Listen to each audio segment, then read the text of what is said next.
Rice currently feeds almost half the human population, making it the single most important staple food in the world.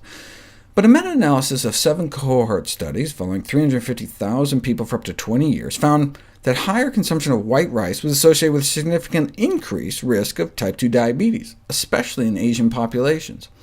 They estimated each serving per day of white rice was associated with an 11% increase in risk of diabetes, which may help explain why the association was even stronger in Asia, where they eat much more rice.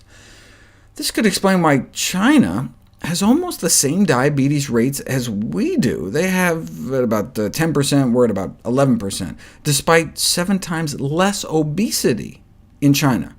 Japan has 8 times less obesity than we do, yet may have a higher incidence of newly diagnosed diabetes cases than we do, 9 per 1,000 compared to our 8. They're skinnier and still may have more diabetes, maybe because of all the white rice they eat.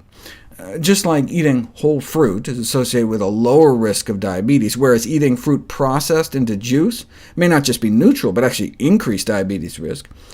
Eating whole grains, like whole wheat bread or brown rice, is associated with a lower risk of diabetes, whereas eating white rice, a processed grain, may not just be neutral, but actually increase diabetes risk. White rice consumption does not appear associated with an increased risk of heart attack or stroke, though, which is a relief after this earlier study in China suggested a connection with stroke. But do we want to eat a food that's just neutral regarding some of our leading causes of death, when we can eat something associated with a lower risk of diabetes, heart attack, stroke, and weight gain? But if you look at the Cornell-Oxford China project, rural plant-based diets centered around rice were associated with relatively low risk of the so-called diseases of affluence, which includes diabetes. Maybe Asians just genetically don't get the same blood sugar spike when they eat white rice? No, if anything, people of Chinese ethnicity get higher blood sugar spikes.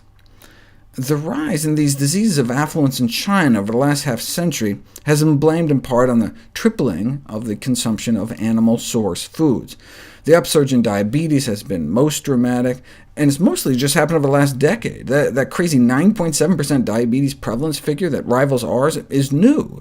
They appeared to have one of the lowest diabetes rates in the world in the year 2000. So what happened to their diets in the last 20 years or so? Well, oil consumption went up about 20%, pork consumption alone went up 40%, and rice consumption dropped about 30%. So diabetes rates were skyrocketing, while rice consumption was going down. So maybe it's the animal products and junk food that are the problem. Yes, brown rice is better than white rice, but to stop the mounting Asian epidemic, maybe we should focus on removing the cause, the toxic Western diet. That would be consistent with data showing animal protein and fat consumption associated with increased diabetes risk. But that doesn't explain this. If the rise in meat consumption is to blame, then why do the biggest recent studies in Japan and China associate white rice intake with diabetes? The answer to this puzzle may be that animal protein is making the rice worse. If you feed people mashed white potatoes, a high-glycemic food like white rice, this is how much insulin your pancreas has to pump out to keep your blood sugars in check. But what if you added some tuna fish?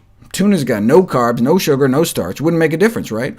Or maybe be even lower than the mashed potato spike by lowering the glycemic load of the whole meal. But instead, you get this. Twice the insulin spike. Right? Same with white flour spaghetti and white flour spaghetti with meat. The addition of animal protein makes the pancreas work twice as hard. You can do it with straight sugar water. If you do like a glucose challenge test to test for diabetes, where you drink a certain amount of sugar, this is the kind of spike in insulin you get. But if you take in the exact same amount of sugar, but with some meat added, you get this. And the more meat you add, the worse it gets. Just adding a little meat to carbs doesn't seem to do much, but once you get up to like a third of a chicken breast worth, you can elicit a significant increased surge of insulin. This may explain why those eating plant-based diets have such low diabetes rates, because animal protein can markedly potentiate the insulin secretion triggered by carbohydrate ingestion.